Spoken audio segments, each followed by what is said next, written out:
Hi. Hello. All of you have been given a brief introduction of my role and who I am. I'm that person that you'll eventually meet after 20 to 25 years. So as of now, I'm going to tell my story of how I wound up behind bars.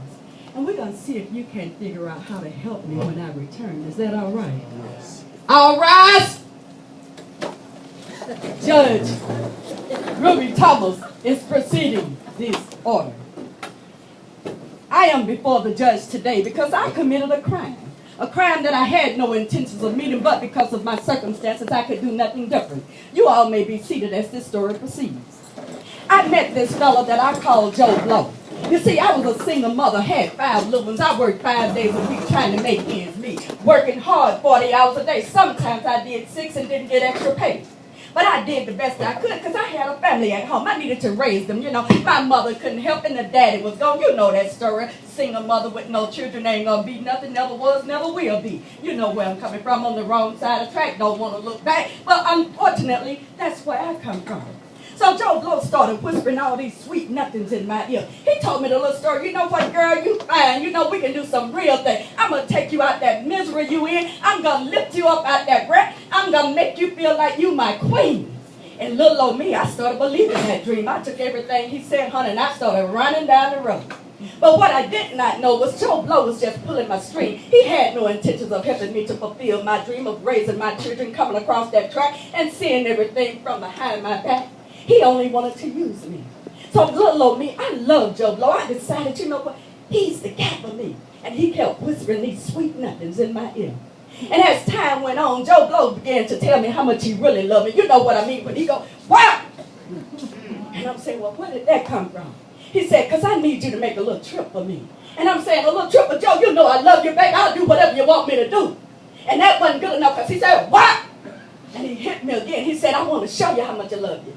But what he did after he hit me, he took me in his arms. He said, well, baby, you know I love you. I'd never hurt you. And now I'm all confused. I said, oh, Coach Joe, what you want me to do? He said, I need you to make this little trip. One little trip I want you to know turned into many trips. He gave me this little bag and told me, whatever you do, don't you open it. And I'm saying, don't open it. Now, curiosity got the cat, and we all know it eventually killed me. So I started peeping in the sack, and I said, okay. I made 1 trip, and then I made 2 trips. And one day my timing was just a little bit off, because see, while it was off, Joe was beating up on me, and I had to wait and get my face together, you know, because he done scarred me up, bruised me up, and I'm black and blue all over. And then he's trying to tell me how much he loved me, but he still want me to make that run for him. So I'm running a little bit late, and things went crazy. I run up, and I saw the sirens. My mind said, don't go, but then I thought about Joe. If I don't go, I know what he going to do to me. So I decided, you know, you got to take the chance. You got to go anyhow. I made that run.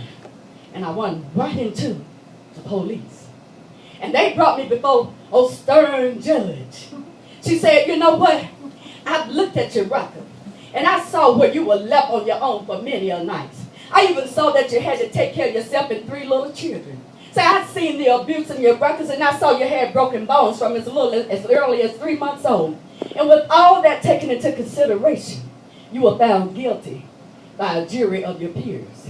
And it's my duty and obligation to carry it forth and give you your sentence. So I therefore sentence you to 25 years. And then I'm saying, oh my God, 25 years. So Joe telling me, say, don't worry, babe, I got your back. I'm going to get you a lawyer. We're going to take care of you. You'll be on the street in no time flat. And I looked around and I'm waiting and waiting. 5 years went by. Now I'm convicted by my peers. And now my family has convicted me. Because see, they won't bring my children to see me. I called Mom, and Mama won't take my calls. I'm trying to find Joe, and Joe done turned, and he done went and found him somebody else to say he loved. I'm looking around, and I only got 1 picture. And I'm thinking, oh God, if I can just see my children. Well, I do want you to know, see, that was just the beginning of my story, because I stepped from one living hell into another one behind them jail doors. When I walked into the jail, the guard told me, say, as of this moment, you belong to me. What you thought you were, who you thought you was, you can forget it, because now you in my house, and everything I tell you to do, you best do it and say, sir, yes, sir. Is that clear? Sir, yes, sir. I don't hear you. Sir, yes, sir. Step up. Strip. All of my clothes. Shame and degradation. Been used and abused. And I'm trying to figure out, how did I find myself in this situation? And the God didn't have no pity because he pushed me around. He shoved me around. He had another female to come in and do things that I won't even bother to tell you was done. But trust me, it wasn't pretty. I made it through. And I had a friend that came in with me, and she said, just be cool, you'll be all right. She said, time will pass and you'll get it all back. And I'm sitting there trembling, I'm scared to death. I don't know, Lord, if I'm going to make it or not. I've heard these stories of what go on, and I'm saying, God, I just can't do it. I can't do it. I can't do it. And she said, girl, don't show your fear. She said, you better stand up and be a woman, because being afraid is the last thing you want to do in here, dear. And I'm standing there, and I'm trembling, and I'm trying not to. And they give me this blanket. They give me a set of uniforms. And they give me some brogans. And they said, this is yours for the next 20 years. Said, now, in the event that you lose them or get them took, oh well, that's your mistake. So I go down the hall and I hear doors clanging, I hear women hollering, I hear all the noises, whoo, new me coming, hey y'all, we got some. And I'm getting scared and scared about the minute. But you do know that he told me, say, my name no more would be Charlie, last name Wilson. He said, from this moment on, your name will be 0 through 9. And he said, you are here, my dear, to do your time. And I'm saying, oh, my God, 0 through 9, I'm here to do my time. That's my name now. I got to remember that. Because if I forget it, I'm going to the hole. So I get into this situation. And my name is 0 through 9, and I'm here to do my time the best way I can. But I tell you, I heard the screams at night. I heard the please, no, don't do it, don't do it, don't do it. I saw the results in the morning. The women coming out cowering. I saw them with bruises on them. I heard them when they went into the showers and they came out looking all confused and didn't know what to do. And my friends, the God who was there to protect us, they turned their head and act like they didn't know anything. Oh, I tell you some things I saw behind that jail in them cells. I tell you, they're not even worth mentioning in the light of day. But I want you to know that my name is 0 through 9, and I'm here to do my time. I just want to get out. I want to go home. My one little picture of my 5 babies as I left them. I'm looking at them, and I've rubbed it so long that I can no longer distinguish their faces. I wonder, Lord God, because now I've been in here for quite some time.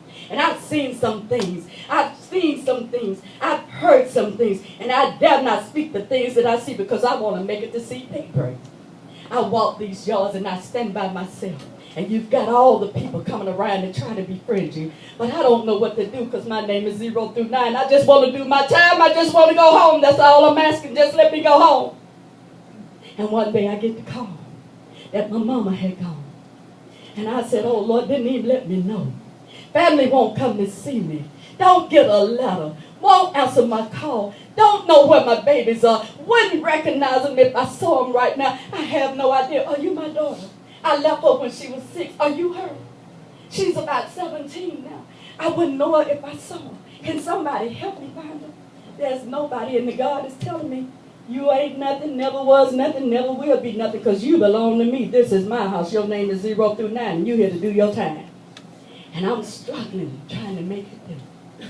Well, I want you to know that time is passing. Now, they told me they were going to rehabilitate me. But during the 18 years that I spent there, they didn't rehabilitate me. All they did was condition me. They conditioned me to be filled with hate.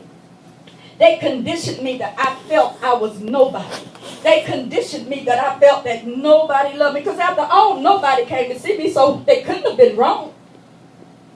They conditioned me instead of rehabilitating me. So my time goes on.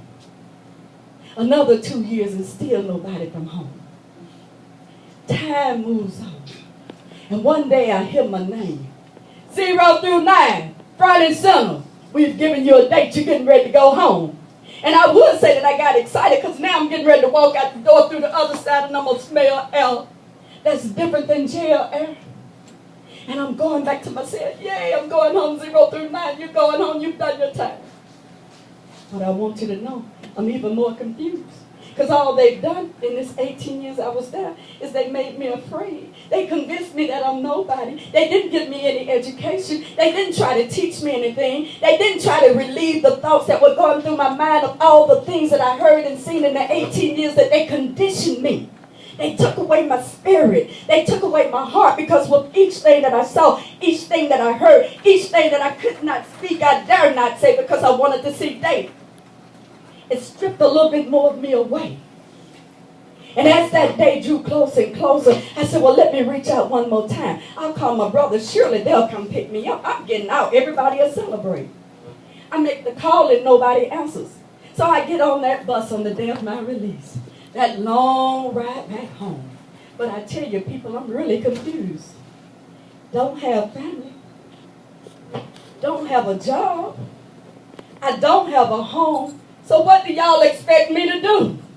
You put me out on the street. You didn't give me anything. You didn't help me with anything. You didn't teach me anything. What do you expect me to do? Oh, I know. You conditioned me that I'll come right back. Because, see, you didn't do anything to help me while I was in there. You didn't do anything to lift me up. You sent somebody in to tell me that Jesus loved me, but you forgot to tell me how to love myself. You didn't do anything, so what do I do? I'm confused. I tell you, I'm confused. But I got to go. I don't want to stay here because my name is 0 through 9. I've done my time. It's time for me to go. So I step outside that door. I get up on that bus. I make that long ride home. And there's still nobody to meet me. No open arms.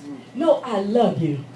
And to beat it all, you sent me right back into the hellhole that got me there in the first place. I'm just saying, y'all, I'm confused. I don't know what to do. Now, if you ain't confused, I'm an animal. I've been caged up 6 by 6. I could barely turn. Don't have any room to stretch. I paced that floor just like an animal, anxious to get out. Anxious. All these thoughts. And you all let me do all that time and then try to figure out what I was going to do when I leave. If you're not scared, you should be.